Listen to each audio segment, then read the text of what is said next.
Movie की starting में सुनियो बता रहा होता कि एंशिएंट टाइम में 7 अजूबे थे, जिसमें से इजिप्ट पिरामिड भी एक था।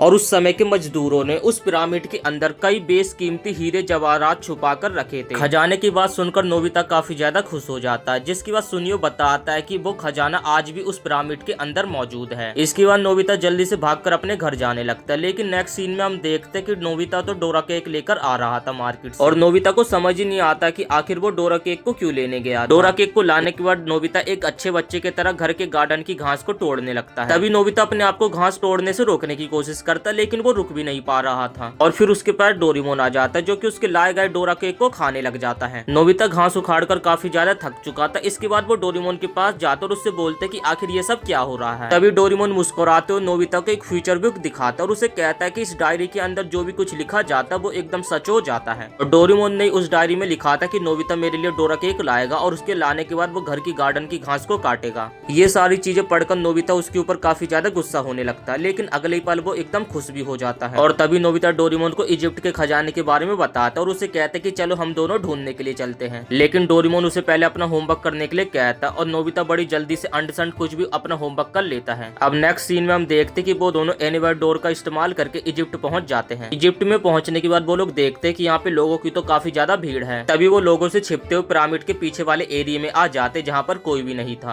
जिसके बाद डोरेमोन खजाना ढूंढने के लिए एक डिटेक्टर मशीन का इस्तेमाल करता है और उस मशीन में पता चल जाता है कि यहाँ पे सच में खजाना है। और तभी उन्हें जमीन के अंदर एक किला भी नजर आता है। फिर डोरेमोन अपना माउस गैजेट को निकालता है, जो कि तेजी में जमीन में गड्ढा खोदने लगता है। डोरेमोन कहता है कि मैं खजाना एकदम आर्कियोलॉजिस्ट की तरह ढूंढना चाहता हूँ। तभी नोबिता कहता है लेकिन मैं इस तरीके से धीरे धीरे काम करने के कारण काफी ज्यादा बोर हो रहा हूँ। और तभी नोबिता कहता है क्यों ना हम उस समय में चलकर खजाने को ढूंढे जब लोगों ने इसके अंदर खजाने को रखा था। इसके बाद डोरेमोन टाइम बेल्ट का इस्तेमाल करता है और वो दोनों पुराने समय में टेलीपोर्ट हो जाते हैं। और उनके जस्ट नीचे ही पिरामिड का गेट भी था। फिर डोरेमोन पास थ्रू हुक का इस्तेमाल करता और वो दोनों पिरामिड के अंदर चले जाते हैं। पिरामिड के अंदर पहुंचने पर उन्हें एक काफी सालों पुरानी एक मूर्ति दिखती है। डोरेमोन तभी अपने एक और गैजेट का इस्तेमाल करता और उस पत्थर की मूर्ति को जिंदा कर देता और उस मूर्ति से खजाने का रास्ता पूछता है, जिसपे वो मूर्ति बताती है कि खजाना उस साइड है। डोरेमोन तभी उस पत्थर की मूर्ति को दोबारा से स्टैचू बना देता और उसके बाद वो दोनों खजाने के गेट तक पहुंच जाते हैं। तभी वो दोनों देखकर काफी ज्यादा हैरान हो जाती, यहाँ पे तो सच में काफी सारा खजाना था। और जैसे वो दोनों अंदर जाकर देखते तो वो दोनों काफी ज्यादा घबरा जाते, क्योंकि उन्हें एक हाथ दिखाई देता। और जैसे वो दोनों पास जाकर देखते तो वो देखते कि ये तो एक बच्चा है और ये बच्चा यहाँ पे बेहोश पड़ा हुआ। तो नोबिता को इसके पास से एक गोल्डन बैज दिखता है, जिसे नोबिता उठा लेता है। इसके बाद हम देखते कि वो लोग उस बच्चे को अपने साथ ले जाते हैं। इसके बाद हमें कुछ डाकुओं को दिखाया जाता है, जो कि एक सुरंग करके उस खजाने वाले रूम में पहुंच जाते हैं। और जाकर ये दोनों उस बच्चे को देखने लगते और तभी हमें पता चलता है कि इन डाकुओं ने ही उस बच्चे को यहाँ पे छोड़ा था और उन लोगों को यहाँ पे वो बच्चा नहीं दिखता, जिस कारण वो लोग यहाँ से जाने लगते। लेकिन जाते समय एक डाकू को नोबिता की फ्यूचर डायरी दिख जाती और वो उसे अपने साथ ले जाता है। और यहाँ पे जो डाकुओं का लीडर होता है वो उन लोगों को ढूंढकर जान से मारने का हुक्म दे देता अपने बंदों को। नेक्स्ट सीन में हम देखते हैं कि नोबिता और डोरेमोन उस बच्चे को अपने साथ अपने घर लेकर आ जाते हैं। और जैसे उस बच्चे की नींद खुलते तो वो देखकर काफी ज्यादा घबरा जाता है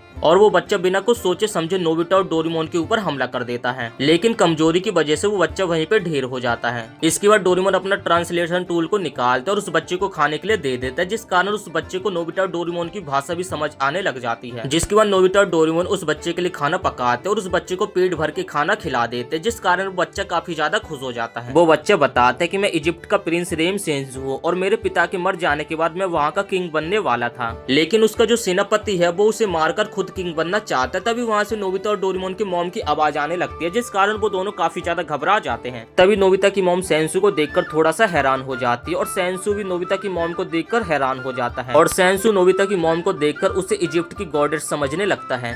नोबिता की मॉम अपनी इतनी ज्यादा तारीफ सुनकर काफी ज्यादा खुश हो जाती है और सेंसू नोबिता और डोरेमोन को भी गॉडेस समझने लगता है और उनके सामने सलामी करने लगता है। इसके बाद सेंसू नोबिता और डोरेमोन से हेल्प मांगता है उसके देश को बचाने के लिए। और नेक्स्ट सीन में हम देखते हैं कि नोबिता और डोरेमोन सेंसू को लेकर अपने दोस्तों के पास पार्क में लेकर आ जाते हैं और फिर नोबिता अपने दोस्तों को सारी कहानी बताता है। लेकिन यहाँ पे जियान और सुनियो तो काफी ज्यादा खुश हो जाते हैं, क्योंकि इजिप्ट जाने के बाद उन्हें काफी सारा खजाना देखने को मिलेगा और वो लोग सेंसू की मदद करने के लिए तैयार हो जाते हैं। नेक्स्ट सीन में हम देखते हैं कि वो लोग इजिप्ट पहुंच जाते हैं। और इजिप्ट पहुंचने के बाद डोरेमोन टाइम बेल्ट का इस्तेमाल करता है सेंसु जिस समय से आया था उस समय में जाने के लिए। नोबिता कहता है अरे यार जब हम इजिप्ट आए तो हमें इजिप्ट जैसे तो कपड़े पहन लेने चाहिए। लेकिन जाने से पहले नोबिता को तभी 4 पिरामिड दिखते हैं। नोबिता के बताने से पहले वो पास्ट में पहुंच जाते हैं और फिर वो लोग जब पास्ट में पहुंच जाते नोबिता बताता है कि मैंने वहाँ पे 4 पिरामिड देखे थे लेकिन वहाँ पे तो 3 पिरामिड थे। और तभी सुनियो कहता है कि लगता है नोबिता तुम दिन में भी सपने देख रहे हो। और नोबिता को भी लगता है कि हाँ शायद से मैं सपना ही देख रहा होऊंगा। तभी डोरेमोन अपने एक गैजेट का इस्तेमाल करके सभी के कपड़ों को एक एक करके चेंज कर देता है। और जो सेंसु होता है डोरेमोन के सामने सलामी देने लगता है कि तुम तो सच में एक गॉड हो। डोरेमोन तभी थोड़ा शर्मा जाता है और वो कहता है अरे यार तुम्हें ऐसा करने की कोई भी जरूरत नहीं है। और इसके बाद हम देखते हैं कि वो लोग नाव से जाने लगते और रात हो जाती। सेंसु को नींद नहीं आ रही थी। तभी नोबिता को भी नींद नहीं आती और वो सेंसु के पास आकर बैठ जाता है। सेंसु बताते कि मुझे नींद नहीं आ रही क्योंकि मुझे काफी ज्यादा डर लग रहा अपने राज्य के लिए। नोबिता सेंसु को समझाता है कि तुम्हें घबराने की कोई जरूरत नहीं क्योंकि हमारे साथ है डोरेमोन जो कि हर मुसीबत से हम लोगों को प्रोटेक्ट कर लेगा। इसके बाद हम देखते कि सुबह हो जाती और वो लोग सेंसु के राज्य पहुंच जाते हैं। और सेंसु ने अपने एक कपड़े से मुंह ढका हुआ था जिससे उसे कोई पहचान न पाए। डोरेमोन और बाकी सभी राज्य में पहुंच जाते जहाँ पर वो देखते कि काफी सुंदर सा बाजार लगा हुआ था। तभी वो सभी लोग नोटिस करते कि बहुत सारे लोग राजमहल की तरफ भागते हुए जा रहे थे। तभी वो लोग नोटिस करते हैं कि महल के सामने काफी सारी भीड़ लगी हुई थी और डोरेमोन और उसके सभी साथी वहाँ पे आ जाते हैं। फिर बेरियोबु सबको बताने लगता है कि हमारे राजकुमार सेंसु अब नहीं रहे और अब मैं ही तुम सभी का राजा हूँ। तभी वो बेरियोबु वहाँ पे कुछ मैजिक करता है जिस कारण वहाँ पे अचानक से बारिश होने लगती है और बारिश के कुछ सेकंड बाद अचानक से उजाला हो जाता और ये देखकर सभी लोग एकदम चौंक जाते हैं। सेंसु बताने लगता है कि पहले हमें प्रिंसेस को बचाना होगा जिसे कि बेरियोबु ने राजमहल में ही कहीं पे कैद करके रखा होगा। इसके बाद सीन शिफ्ट होता हम देखते हैं कि जियान, सुनियो और सुजुका एक एंटरटेनर बन के राजमहल के अंदर चले जाते हैं और बेरियोबु के सामने डोरेमोन के एक गैजेट का इस्तेमाल करके ट्रिक दिखाने लगते हैं जिससे बेरियोबु काफी ज्यादा हैरान हो जाता है। और दूसरी तरह हम नोबिता, डोरेमोन और सेंसु को देखते जो कि एक टोकरी में छुपकर राजमहल के अंदर आ गए थे और वो लोग प्रिंसेस को ढूंढने के लिए निकल पड़ते। रास्ते में उन्हें 2 सैनिक दिखाई देते हैं जिनके सामने डोरेमोन जाके एक्टिंग करने लगता है कुछ, लेकिन वो गार्ड डोरेमोन को देखकर नीला रकून समझते हैं जिस कारण डोरेमोन वापिस आकर रोने लगता है। तभी नोबिता पास थ्रू हुक का इस्तेमाल करता है और अपनी मॉम को वहाँ पर लेकर आ जाता है और उन्हें देखकर वो सैनिक एक गॉडेस समझने लगते हैं जैसे कि सेंसु समझ रहा था और वो लोग नीचे झुककर नोबिता की मॉम को सलाम करने लगते हैं। तभी नोबिता अपनी मॉम को दोबारा से भेज देता है और वो लोग प्रिंसेस को ढूंढने के लिए आगे बढ़ जाते हैं। जिसके बाद हम देखते हैं कि उन लोगों को प्रिंसेस मिल जाते और प्रिंसेस सेंसु को जिंदा देखकर काफी ज्यादा खुश होती है। प्रिंसेस तभी उन्हें बताती है कि बेरियोबु चौथा पिरामिड बनाने वाला है और नोबिता तभी हैरान होकर डोरेमोन को बताने लगता है कि मैंने प्रेजेंट में वही चौथे पिरामिड को देखा था। तभी डोरेमोन टाइम टीवी में देखता और देखकर हैरान हो जाता है चौथा पिरामिड तो सच में बन चुका है। तभी उनकी सारी बातों को छुपके से एक जासूस सुन रहा था और वो जाकर बेरियोबु को सारी बातें बता देता है। और जिसके बाद हम देखते कि बेरियोबु जियान, सुनियो और सुजुका को कैद कर लेता है और दूसरी तरफ जाकर वो डोरेमोन और नोबिता और सेंसु को भी पकड़ने का हुक्म दे देता है।